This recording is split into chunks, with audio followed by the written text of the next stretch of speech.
So we'll speak about something very, very interesting, and I think it's very, very important. That is, it is across all communities in the Jewish population.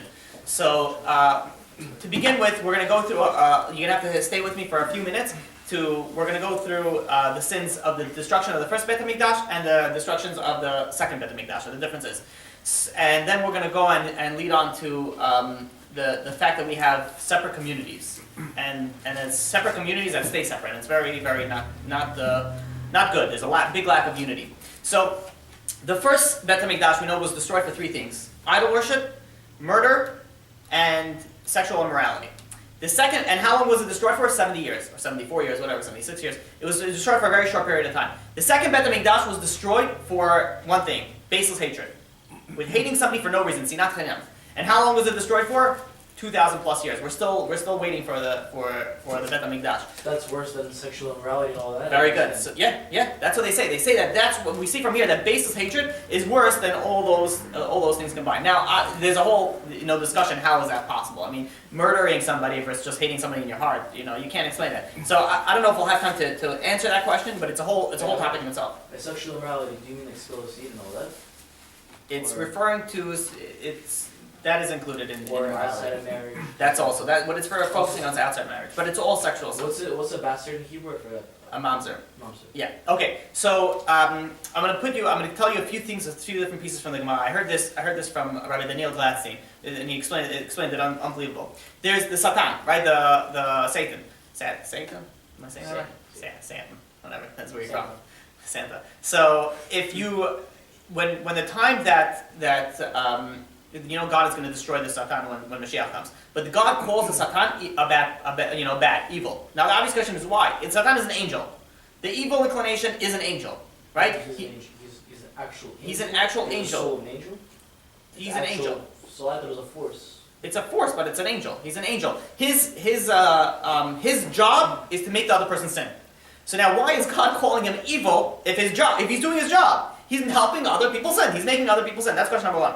Question number two, it says in the Gemara in Eovin that it says that when somebody dies, and let's say the person was wicked, and he's standing in the steps of hell, he's still not going to do tshuva. The obvious question is, he's not going to be able to do tshuva, but that person, even if he would be able, he wouldn't do tshuva. Now the obvious question, how is that possible? If you're sitting in front of hell and you're about to go in, when you say, all right, I see that I did bad, please, let's work something out. Can we come to some sort of an agreement? So we're in a world of truth. How is it possible that someone won't do that? That's question number two. Question number three, there's a Gemara in Bruklin that says that there's a machloket, there's an argument of how Satan looks like. One rabbi says it looks like an idol worship. The other rabbi says it looks like a big rabbi. So it can be both. It can only be one. Okay, so in last week's Parasha, we spoke about that there was different. There was 4 animals that are in a different category. When an animal has to be kosher, it has to have split hooves and chew its cud. There are 3 animals that have that chew their cud, but they don't have split hooves. Chewing the cud is something internal. You don't see it. Split hooves is something that's outside. Right? The pig is the one that has a split hooves, but it doesn't chew his cud. Then there is a camel, a shafan, and al nevet, which you could translate to a rabbit and a hare. I think if that's a correct translation. They chew their cud, but they don't have split hooves. So we had 4 different types of exiles. Each exile, it represents another animal. So rabbits not kosher? Rabbits not kosher, no. The final exile, which we are right now, is Edom, which is Esav, which is representing the pig, which has the split hooves. Now, to explain that, the first 3 exiles weren't, to the Jews, they were like, we hate you, we're going to kill you. However, they also honored the rabbis. Nebuchadnezzar honored Daniel, and you had, Achashverosh in the Persian thing honored Mordechai, and then you have, the Greeks honored Shimon. So we had everybody, they honored the rabbis. They hated them, and they said, we want to kill you, but they honored them. They were outside, they were not outside and inside, 2 different types of things. You know how you have, the difference you can see very easily is between Arabs now and Christians. Christians, they'll be like, oh, how are you? Nice to meet you. Yeah, that's awesome. Oh, how is yours? How they deep inside down, they're like, oh, I hope this guy dies. And this Jew is stupid. Deep inside, not all of them, but something. Arabs are completely different. Arabs are not going to go and pretend to be nice, they like you. They're like, they look you and I kill you. There's no if I could kill you, I'll stab you here. But I can't because I don't want to get arrested. So they're 2 different. So what's the difference between the internal hate and the outer hate? So says the way that they explain it is, when we are in exile, we could see what we're lacking by the other person, by the people that are subjugating us. So, for example, in the first destruction of the first Beit HaMikdash, we had problems that were outside: sexual immorality, murder, and idol worship. Those are all external problems. So the people that came to attack us were all external. They were like, well, we knew that they. But then we had the second Beit HaMikdash was basis hatred. Basis hatred is internal issues, internal problems. So because of that, we got into we were subjugated into a country, or into our, it's not our country though. Every country that we've been for the past, the Jews have been exiled to, Edom, is been internal hate. It wasn't external. Wait, I have a question. Wasn't Edom a kingdom? It still was a kingdom. No, I mean, how is it a kingdom right now? It's a descendants of the kingdom. And we say Edom now. Edom is descends from. Yeah, they say Edom now is like the Western world. It's like America, Europe, and, parts of Europe at least. That's Edom. Europe's not Western anymore. Yeah, not anymore. I mean, it's still run by Western, but I'm saying it's over. Yeah, it's going to come very soon. Islam. So why is it like that God made Edom always rule over us? Edom comes from Esav. Esav has a lot of power. So Esav will always come over us. They won't. Not at the end of the day. I mean, not at the end of the right now. At the end of the, they'll. Towards the time of Mashiach, will we see a difference towards it? Not at the time, I'm saying towards it. Yeah. Will we start seeing this little difference? Yeah, it will be even harder for us. It will be harder. Like, you mean there could be like an outbreak of a Holocaust again? Mm-hmm. Really? We'll speak about when we speak about Mashiach. And I have a question. Why is there an actual moral textual explanation for Holocaust? Or there are many people that explain it. Cleansing or like what is No, there are many people that explain it. The one who explains the Holocaust probably that I found the best would be the one that was actually in the Holocaust. Rabbi Yehoshua Zitron, he explains it. We'll speak. Maybe we have time at the end. We'll speak about that. I'll give you idea because he explains the Holocaust. He went to the Holocaust. He died in the Holocaust. Okay, so he died in the Holocaust. If I'm not mistaken, yeah. So what's the difference? All the four animals that we spoke about, 3 of them were internal. You saw they were internally. They had to chew their cud. Those are the 3 of the first, around the time of the first Beit HaMikdash. Now, in our exile that we are now is the pig. The pig, the way that it lays down, it sticks out its hooves and saying, "Look, I'm kosher." Deep down, he's not kosher. Inside, he's not kosher, but he sticks it out. That's our generation. Our generation, you have all the politicians, everybody who's running the world. Outside, they're all ethical, they're all moral, they care about ethical laws and the right for abortion and the right for gay rights, and everybody's very they're thinking, but deep inside they're very evil, right? Look, we had a president that had to be impeached because outside he was very nice, but inside and behind closed doors it was it was a little different. So that's where we are right now. The problem is now it's trickling down to us. Outside we look like all righteous. Walking out with the kippah, tzitzit out. Inside we have unfortunate some hatred. And this is where this is what I would like to speak about. The Mesilat Yesharim speaks about it. It says that this world is considered like nighttime. When you're walking in a very dark street and you see something move in the shadows, you don't know what it could be. The wind, it could be trees, it could even be a pole and just a plant. It could be a person also. Yeah, but you don't know anything until you get closer. You're in a dark place. You don't know anything. The Yetzer Hara, why the evil inclination is so good. What it does is it tells you, no, there's a guy that needs your help. And you go and you sit with the guy and you're talking with the guy. Meanwhile, all you guys talk about is Lashon Hara, evil speech. But in your mind, I'm doing big chesed. I'm doing a great thing. So you're doing all this thing, thinking that you're doing the right thing, and meanwhile, you're doing something very wrong. This happened to me personally. And there was somebody that was going through a hard time. So I said, okay, why don't you go, and I put 2 people together, and maybe you can help each other out. Right? And they went together, and I was actually overheard them, and I went over to them afterwards, because one was down, the other one was trying to help them. The whole time they were speaking about was Lashon Hara. And I'm like, you're not helping anybody. But each one, the guy who was helping, thinking, I'm helping this person, the person's depressed, and now I'm talking to the person. So you're not helping him when you're speaking Lashon Hara. But does he think that he's doing something wrong? Absolutely not. He thinks that he's a righteous person. I'm doing the right thing. There's so many. We think we're doing something right. We could be doing something exactly. Wrong. This is the part that I'm going at. There are some people, and there's so many people that they go and they think they're doing the right thing, and meanwhile they're doing something so wrong. They're doing something so wrong that they never realize it. That's why it says, when we start answering some questions now, we said, how come the righteous person, when he goes in front of to hell, he's not going to, a wicked person, he's going to go in front of hell, he's not going to do tshuva. Why? Because he doesn't think he's a wicked person. His whole life he thinks he was a righteous man. What is he going to do tshuva? He thinks that's going to be a party popper is going to pull up and be like, God's like, I got you, just joking, just kidding. Come to heaven. He thinks he was a righteous person. He didn't do anything wrong. There's so many people. Okay, I'll tell you I'll tell you a personal story. When I had a friend that passed away many years ago, And it was back then, I used to watch movies. Now, I don't. But back then I used to, and my friend also used to, we were a bunch of friends together. So I went over to one of my friends, and I said, like, ever since our friend passed away, I'm not able to watch a movie. It's like, how do I do this? The world is so fake. It's so short. I mean, I waste time watching a movie. And he's like, no, I'm the opposite. He says, I need this. I need to watch a movie. I can't get along unless I watch a movie. So in his mind, watching a movie is a right thing. He's being righteous by watching a movie. And he thinks that he's doing the right thing. And there are many people that say, no, I need to go with my wife to the theater now because that's how we bond. How many times I heard this? No, we're having quality time. I'm like, what quality time exactly? So you guys are just sitting in the same vicinity, not even talking to each other, not even looking at each other, you're looking at a screen. So it says, what quality? But people convince themselves that they're doing something right, and meanwhile they're doing something very wrong. And this is why the God tells us, Satan, says, you're evil. Why are you evil? He says, I told you to make people sin, but I never told you to make people sin and think they're doing something right. This is why it says that Satan sometimes looks like a wicked, like an idol worshiper, and sometimes looks like a rabbi. Sometimes the Satan looks like a rabbi because it's convincing you that you're doing the right thing, but meanwhile, you're doing a terrible thing. This type of person this type of person is on the worst level. That's why I always say there are many people that the way that they live life is that they convince themselves that it's right. They convince themselves that what they're doing, it's okay, I'm not keeping Shabbat now, whatever it is in it. I'm like, you don't want to keep Shabbat, whatever I do, I'll try to get you to keep Shabbat. But there's one thing I'm going to ask you to do is understand that you're doing it wrong. It says when you understand that you're doing something wrong, then you're in the right position. But if you convince yourself that you're okay, that you're right, that this is okay, I eat kosher in my house. When I go out of restaurants, I just have salad, or fish. Oh, I love that one. I have fish. Fish is okay. Which I don't know where they get that from.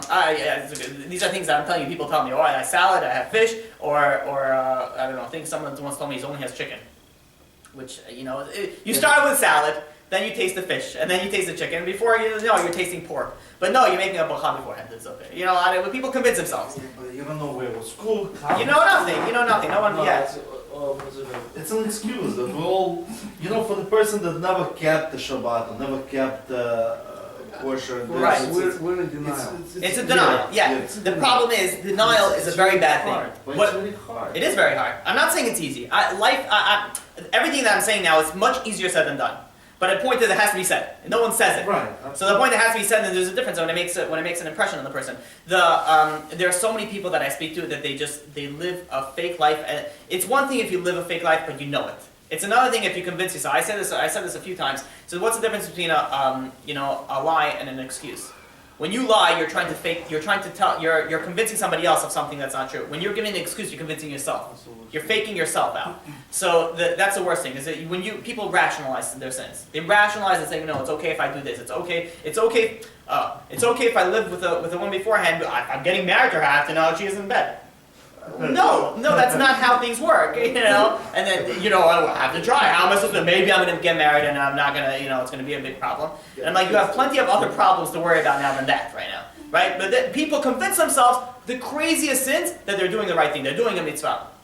They're doing the thing, right? So they a friend's depressed, so let's go to, the place in Manhattan, which, I don't want to even say, So he's depressed. I'm helping him. He's depressed. Yeah, he's depressed. He's depressed. You gotta help him. Oh, I'm a big tzaddik. After you come out, you put on your kippah. I said, who wants a bracha? I didn't even look. I didn't even touch. That's where I could look, but I'll tell you like this. Somebody once told me going to one of these places. He says, what's the difference? He says, if I watch an R-rated movie, I see it. So I'm going to see it. I'm not touching anybody. I'm just, going to see it. And I'm like, and what makes you think the R movie is allowed? In his mind, the R movie is okay because he's sitting in his home and he's allowed to watch it. I'm like, that's silly. That's silly. The guy was dead serious. The guy was. You would think that okay, now you're ready. He wears a kippah. Going to non-kosher eat fish is one thing, but say things like that. You wouldn't be surprised at things that people tell me. And whatever. It's unfortunate. The idea is that people convince themselves that they're right and they're really very, very wrong. There's a funny story. I heard there's a guy who always there's a strip club. There's a picture of a strip club sorry for saying it, I forgot about that. There's a guy, it's a film stand right in front of it. Trying to ask people to go and put on the phone. It's a video on YouTube. Right. I don't know if it's real or fake, but it's hilarious. For 2 minutes straight, he'd be like, not Jewish. He asked some guy with a keffiyeh on, do you want to go? So now it probably is a joke. But or maybe he's trying to catch somebody, put it, fill in And then out, he'll change his mind. And then he'll just change his Yeah, mind. Walk that's away. true also. If one guy, he directs one guy, that's already a big Yeah. thing for him. the other thing that many people say is, I go to this place to be makar of people. I find the Jew and I bring him closer to God. And I'm like, Only do me Chabad a- people can. There was a rabbi in Israel like that. He said he used to go around brothels to tell them that they're doing the wrong thing. But he used to be at those brothels for 12, 14 hours a day. people. The idea is people make excuses and they bring themselves into very, very terrible thing. If a person sins, know that you're sinning, because then there's hope for you. If you don't think that you're sinning, you'll never do tshuva. Why would a person think that he's doing something wrong if he thinks in his mind that he's doing something right? Now, I want to speak. This is going to take me out to the next idea. Is last week's Parsha speaks about Parsha Shmini speaks about kosher animals and non-kosher animals. I can't believe we missed that. That was the best, best thing. Yeah. So there is a certain bird called the chasidah. I think the translation is a stork. And it's called, the Rambam speaks about it, says, why are certain birds not kosher and certain birds not? Because if the nature of a bird is bad, you eat that bird, your nature becomes bad because of that. So you're telling me if I eat non-kosher, my nature will become non-kosher? Well, we'll speak about that. We'll speak about that very soon. Yeah, and Or what you eat for real? yeah. So the question is, the chasidah is from the shorish of chesed, the root of chesed. Chesed means doing kindness. So the obvious question is, if this bird is named kindness, why is it not kosher? It does kindness. And the answer is because it does kindness to its own kind. It only does kindness to its own kind. Says the Torah, kindness to your own kind is not kindness, which means it would feed its own kind. If it's a bird, if it's got the same feathers as it would feed it. If it's not, then it wouldn't feed it. What are older birds like that? No, they'll feed their own kind. A raven's not going to feed its own kind. Oh. I mean, this bird specifically does chesed, but only to its own kind. It's not kosher. There was once, about 100 years ago, there was people that went over to a rabbi, and they told this rabbi, and they said that we want to start a chesed organization. And so he says, what's a chesed organization? He said that a bunch of people from the community come together. They're going to make like a pool of money, and if anybody needs, let's say, money to borrow to start a business, or they need to, they'll do everything. They'll a bunch of money and clothing and all these things, so it'll help the neighbors. So the rabbi said, that's an excellent idea. So he asked him, says, what about if somebody goes from outside the community and comes to ask you for that? So they said, we're on limited resources, and we're going to have to politely, refuse a person. So the rabbi replied, I believe it's Rabbi Yehoshua Zitron. The rabbi replied to him and says, it's true that when you do chesed, when you do kindness, it's supposed to first start at home. You first start at home, then you go to the community. But he says, when you're doing your kindness right now, you're doing your kindness so it could come back to you. So you'll need it. So you're not really doing chesed. That's not chesed. This you're helping yourself in the future.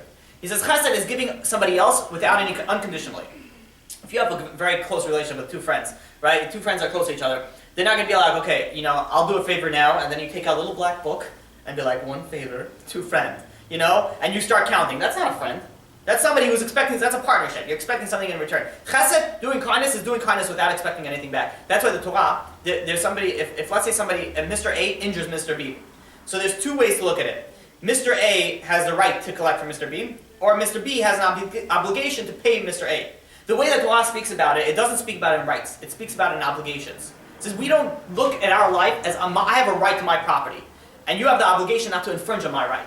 Rather, it is we look at it as you have an obligation not to go. You have an obligation not to go on my property. Not that the aspect of the way the Torah works is not on the fact of the rights, but rather on the obligation. If you always look about for somebody else, there would be no problems. Problem is people always look about themselves. This is my right for this, and my right for this. If people just worry about their obligations, it's the same thing in marriage.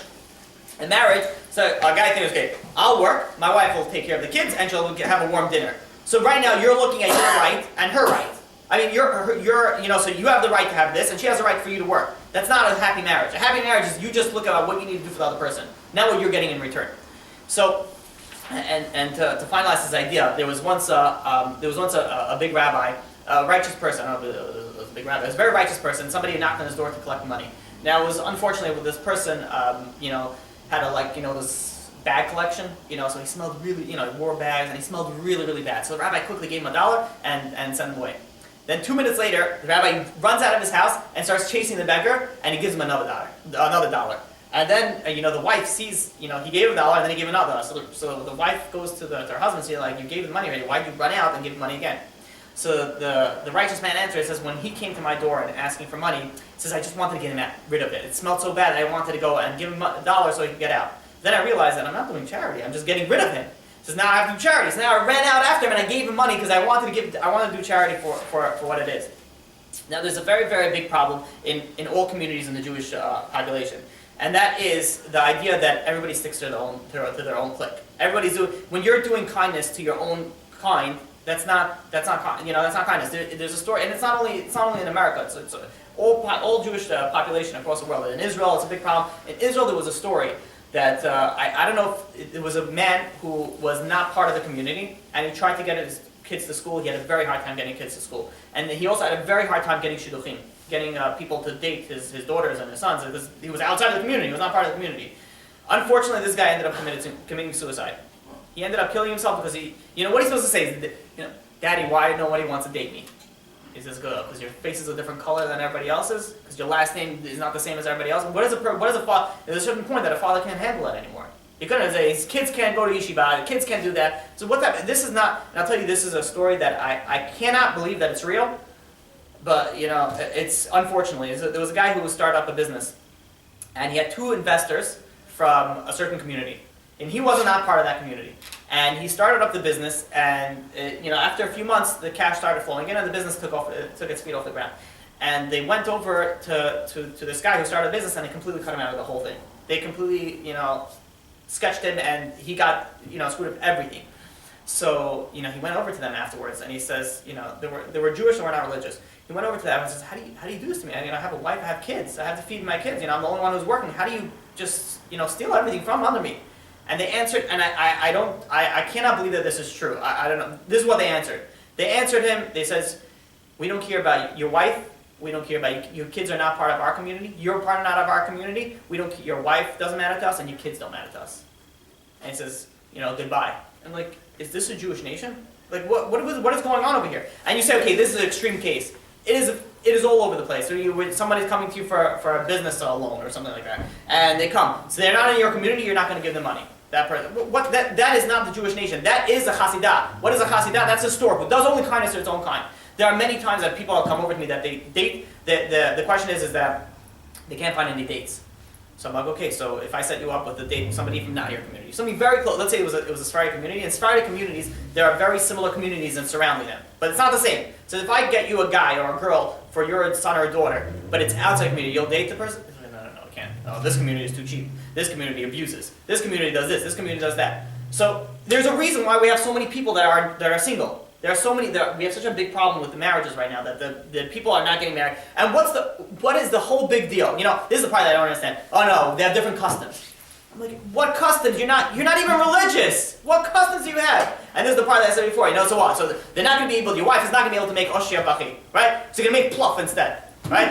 She's not. She's not going to know how to make chaya gosht. Right, so she's gonna make samsei instead. What are you complaining about? Like you don't keep Shabbat. What customs can there possibly be? And it bothers me so much that this is not a Jewish nation. We're all brothers. We all care for each other. We all intermarry. Yes, you're a Hasidic. You go marry a Sephardi if it's so be it.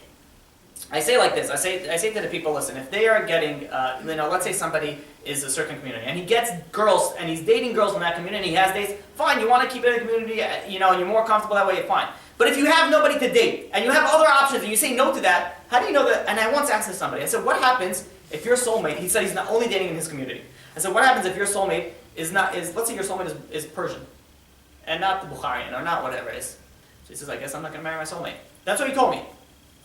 He said, I guess I won't marry my soulmate. Can you believe that? Why? Because the parents are going to do that. There's one thing that you don't have to listen to your parents for. Right? You don't have to listen to the girl is a good girl, and she's keeping Torah mitzvot. Right? And your parents want a different girl that doesn't keep Torah mitzvot and doesn't do anything. You don't have to listen to your parents. You go and you marry the girl that's good for you. Your parents are not marrying the girl. You're marrying the girl. As long as she's Jewish. As long as she's religious. We have to go a step further now. Yeah. So the idea is that people convince themselves that they're doing the right thing. I'm listening to my parents. This goes back to what we started off with. Oh, I'm doing the right thing. I'm listening to my parents. My parents want to do this. At the end, who's going to pay for it? You're going to pay for it. You're going to end up marrying a girl that's not for you. That your parents are the ones who's going to want to marry this person, and that's it. And then what are you left with? Left with a very, very terrible marriage. So the other important point is that there are many people. Jews know how to give. They know how to. They always want to do good. There's certain organizations, I'm not going to say the name, that help people not become religious. Which means people that grew up religious, they go and they'll help them. Come out. Don't worry, you could be non-religious. Join our group. We'll even pay for part of your tuition for college. And they actually pull people out. And they have a whole YouTube thing that they interview all these people that went off, and they say, don't worry about it. It's okay to go out of religion. I did it, and look how and I turned out okay. These are people which I really don't understand. Let's say somebody wants to donate money to this thing. So there's two options. Either there is a God or there's no God, right? There's no in between. If there is a God and you're donating money to get people away, to get his children away from religion, so then you're a fool. So you believe in God, but you're saying, no, let's all not be religious. So then you're an idiot. You want to sin yourself. Why are you bringing everybody else with you? And let's say there's no God, so then why are you throwing away money? Who cares? Let the guy be religious, let the guy not be religious. Either way, it's a lose-lose situation. But yet people do it, right? And they think they're doing the right thing. And they I'm helping people out, I'm helping them, I'm enlightening them. They're going to turn out to light into the world. These people think they're doing the right thing, and in essence they can be doing a more terrible thing. They're causing other people to sin. Which is, I can't even, it bothers me so much when people, not only do they do this, they think that they're doing the right thing. They think they're righteous. So, the one thing that I wanted to speak about, which I wanted to touch on very little bit about kosher food. Kosher food, there's a non-kosher food. People say, what's the difference? Okay, so I'll have so I'll eat non-kosher. I don't eat pork and I don't eat shrimp, but I'll eat non-kosher. What's the big difference? So I want to read for you something that says in Mesilat Yesharim. Mesilat Yesharim is such a holy, if you go to any big yeshiva and you say you want to learn Musar, you want to moral ethics, they'll point you to this FL. So this FL says like this. It says what happens is that when someone eats non-kosher food, the food goes into his stomach, and from his stomach it goes into the small intestine. Small intestine, they extract the nutrients. And from it goes into the blood. From the blood it goes into, it circulates his entire body, it gets oxygenated, and meanwhile, that piece of pork that he ate goes into him, becomes him. He becomes literally what he ate. He becomes that type of, that person. So when a person goes and a person eats non-kosher things, he becomes that. There's a reason, we don't know all the reasons of why the Torah says don't eat this and don't eat that. But there are very, very, strong reasons that you're not supposed to eat these certain things, because they affect you. And it says, in the way he says it in Al-Hal is amazing. He says, if somebody has poison, I have here 2 cups. You're very, very thirsty. And I put it down in front of you, and I said, one of them is poison. Right?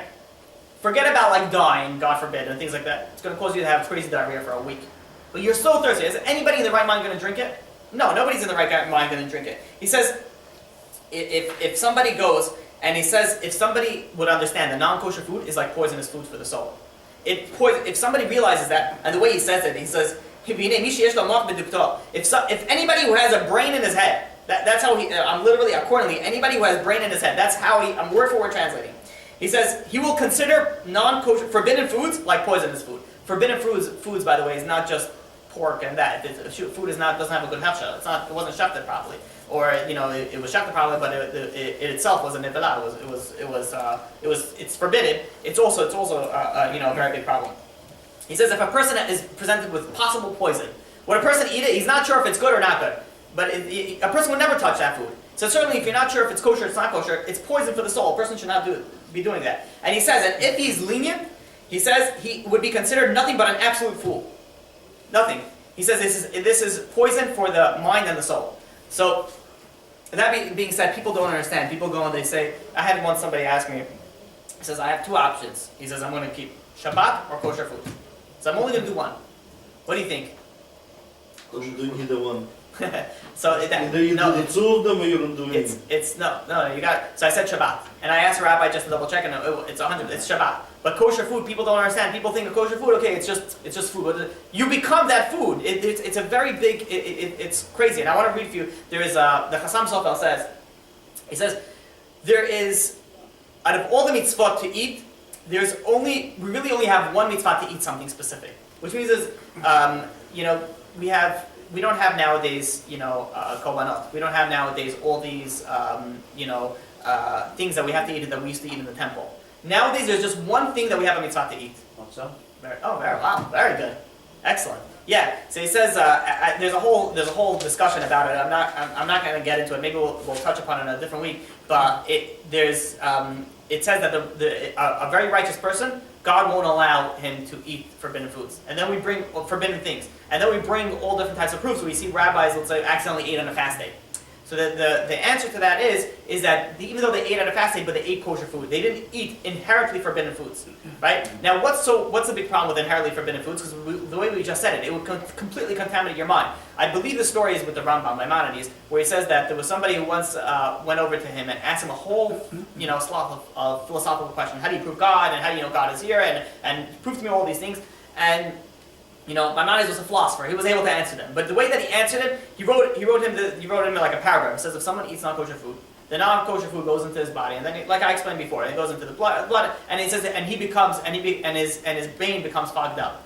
He says, you know why? He didn't answer the question at all. He says, you want to know why you have all these questions? It's because you insert in yourself all these bad foods, and you become what you eat, and your mind becomes all clogged up with all these impurities. It says a person cannot be close to God and with all this impurities built up inside him. They say more than that if somebody... Sorry. Yeah. You're saying that if you eat kosher food, you're going to have less questions about this whole thing? Not that you'll be able to understand spirituality better. You'll be more closer to God. Questions are good. Questions are very good. Judaism doesn't frown about questions.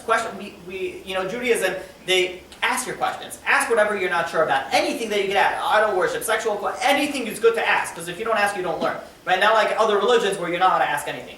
So it says you are supposed to ask. But the problem is that people, when they ask not wanting to know the answer. People, let's say, the Torah also, it also says that you're not really allowed to read, atheistic works. You're not supposed to listen to someone who's atheistic, right? Not because we cannot prove them, we can very easily prove them, out. But it says once a person has these false ideas in his head, if he wants to, he'll never see the truth.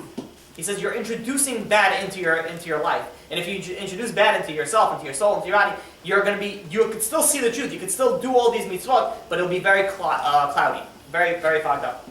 The Orach Chaim says like this, says, how we mentioned before that if, let's say, there's a fruit, and you make a bracha, and there was a soul in that, you fix that person's soul, right? If you eat forbidden foods, it's very possible that there was, in that forbidden food, it was a reincarnation of somebody who was evil. And that person could come into you, the Orach Chaim says this is like crazy, like deep. Like, he could come into you, or she, and cause you to want to do more sins. It would averah, go'era averah, it brings another sin.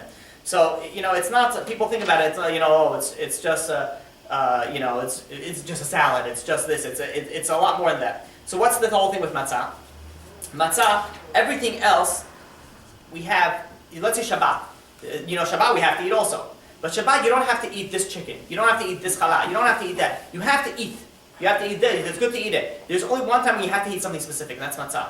Matzah, and that's why the Kabbalists say that if you're careful to eat matzah on Pesach, it will fuel you for all the mitzvot for the rest of the year. It says because it becomes part of you. It's an essence. The matzah is a mitzvah that goes inside you. There's no ever matzah that you become the mitzvah. You understand what I'm saying?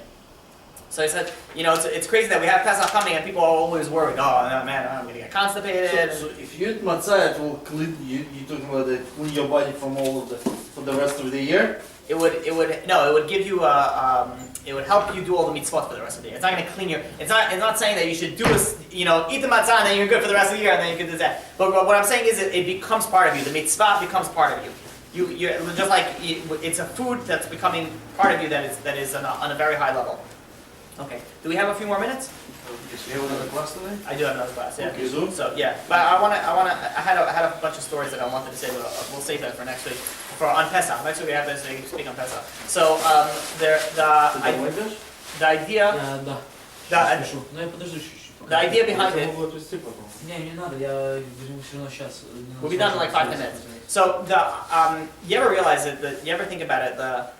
What is the whole thing about eating matzah? Eating matzah, it makes no sense. So the reason we say is because we were leaving Egypt, and we didn't have enough time to bake or fully. Because what's the difference in matzah and chametz and bread? Is time. It's the same thing. It just allows it to rise, right? Isn't it a different? You can put yeast in it, you can put other things in it. But the main idea is matzah is like 18 minutes. It can't be more. It's very specific. There's also things with water and things like that. But the big difference is time.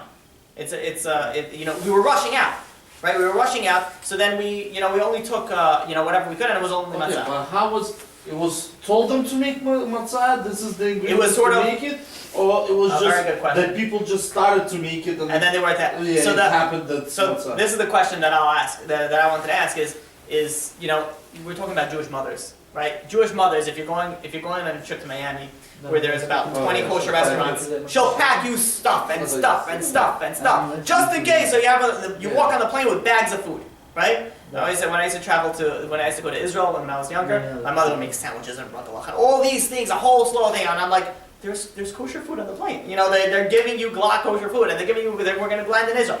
Just in case, you never know, So back in Israel, back in Egypt, you don't think the Jewish mothers were like, God's like, okay, we're going to go to the desert. Don't you think they'll start preparing, making sandwiches and making all these things? So what does it mean over here, matzah? All of a sudden they stopped, everybody stopped at the same time, 18 minutes. Everybody was cooking at the same time, and they were like, okay, everybody, let's leave. So what is the idea behind it? The other question I want to add to that, and this I heard from Charlie Harari, who explains it also very nicely. He says that, when was the first Seder?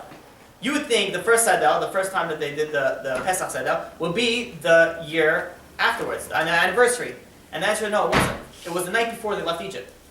So the obvious question is, what's going on here? They were doing rehearsal dinner? What are they doing? Before they left Egypt, they're saying that they're doing their anniversary of remembering going out of Egypt. So he answered this with a very nice idea. There's something called the Pygmalion effect. The psychologist. There were two psychologists, if I'm not mistaken, Rosenthal and Babad, who made a study. What they did was they went over to somebody. They went over to a whole class of students, and they gave them a whole test to see how smart they are. I forgot what the test is called. And the students did there, and they spent like 2 hours doing the test. They completed the test, and they gave back the results. The two psychologists took the results, went into the other room, chucked it in the garbage. They waited about a few hours, and then they went back into the room, and they picked up like 15 random kids. And they called up these random kids, and they told the teacher, and in front of all the kids, these kids, they have potential. These kids, wow, they're going to go places. And then they went, at the end of the year, and they saw that the grades of all these 15 just shot up way up. Just went completely up. And the idea behind this is exactly, if you think that you can do something, then you can do it. If you think that you can't do something, you already failed before you started. If somebody goes and it doesn't matter whatever they're going into a business, and they think there's no way I'm going to be able to make money in it, then you should just close up already. A very fat chance that you're going to make some good money there. Somebody's going to exercise, right? And he has to start very light. And he thinks there's no way. If you're thinking I can't push up this weight, you can push this weight. But if you think I can do it, there's a big chance that you might get hurt, but you'll be able to start it off something. They did their first Seder was the night before they left Egypt. Why? Because if you want to be free, you have to start thinking free now. You want to be successful, you have to start thinking successful now. So there was once somebody who he was living a regular person, living a regular life, and then suddenly he had a heart attack. He had a heart attack. After the heart attack, and he bounced back into his health, his life completely changed. He was different in business, different to his kids, different to his friends. Everything changed. So they went over to him and they told him, listen, we know you had a heart attack, you had a very life-changing situation, but like, how do you change so drastically? So he answered them. He says, when I was healthy, he says, I always wanted to be a better husband. I always wanted to tell my wife I love her more. I always wanted to take her out for another, night and dinner. I always wanted to be a better father for my kids. I always wanted to be a better friend to my friends. I always wanted to do business more honestly and better. He says, but every time that I started something, I'll be like, I'll go out with my wife next week. I got to deal with this business right now. I'll take care of my kids next. I'll be because I have to speak to my wife about something. Everything he played against each other. Everything was in the future. Everything is I'll be better. He says, after I got the heart attack. He says, I saw that, who knows that, he says, who knows if there's going to be a tomorrow. He says, I started living life very differently. He started living life in the now. He says, everything is right now. I'm not waiting for anything for the next time. He says, everything is right now. He's like, I want to be a better husband, I'm a better husband now. I'm not waiting until tomorrow. I want to be a better businessman, I'm a better businessman now. I'm not going to wait until next time I can do a sale. I'm closing now. So he says that's the difference between chametz and matzah. The difference is time. Chametz is we have time. You have time, don't worry about it, let it rise, let it do that. Matzah is right now. There is no time. So he says we're working. That right now is the time where there are many people that says, oh, you know what? I'll be religious when I have kids. I'll be religious when I get married. I'll be religious then. You're not going to be religious that way. You want to be. Everything starts right now. You want to be successful. You don't push anything off. Everything is right now because you don't know if there's going to be tomorrow. That's the lesson that we learn from Matzah. Not the lesson for that we have for Chametz, where everything is you have time for it. That's why Chametz and Matzah is written very, very similarly. The only thing that's missing is the difference is a little spot between the hey and the chet. Everything else is spelled exactly the same. It's all that little bit of time. That's all that's going to make the whole difference in the entire world.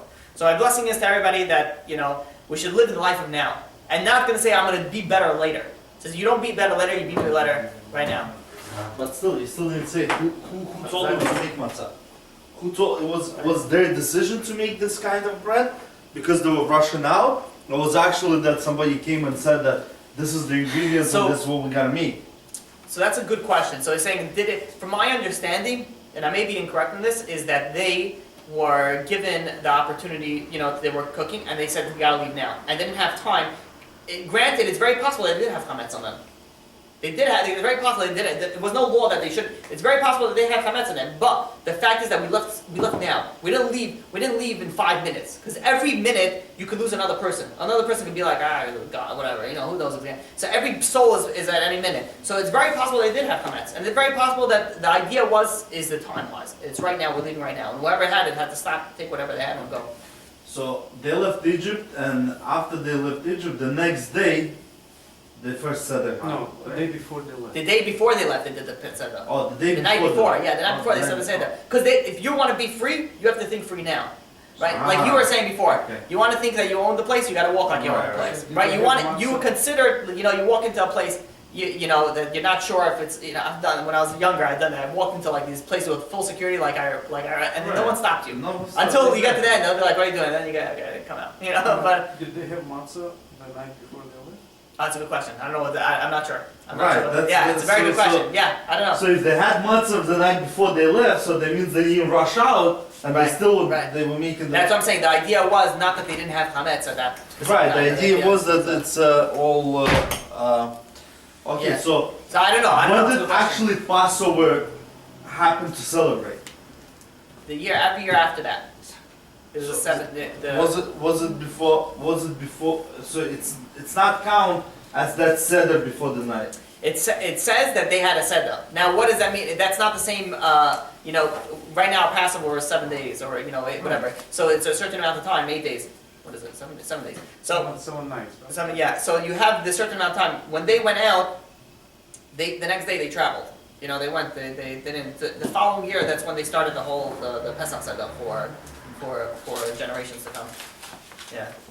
So, but it's a crazy lesson that you learn from Matzah. That the time is now.